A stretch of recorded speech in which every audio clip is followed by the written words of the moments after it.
మునక్కాయ కర్రీని హెల్తీగా టేస్టీగా చాలా సింపుల్గా చేసేసుకోవచ్చండి.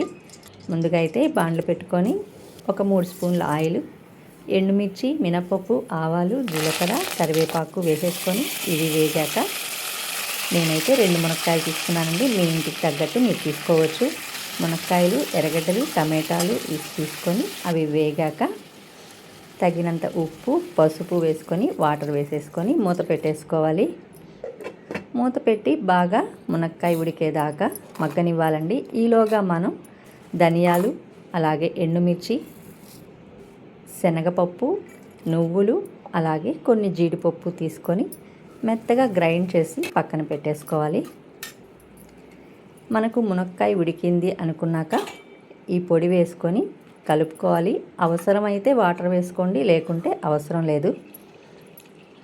ఇలా ఉడికాక చివరగా మనం టేస్ట్ చూసుకొని ఉప్పు కారాలు అయితే సర్వ్ చేసేసుకోవచ్చు. స్టవ్ ఆఫ్ చేసి సర్వ్ చేసుకోవడమేనండి. ఈ కర్రీని మీరు ఎలా చేస్తారో కామెంట్ చేయండి. అలాగే మన వీడియో నచ్చితే లైక్ చేసి సబ్స్క్రైబ్ చేసుకోండి. Thank you.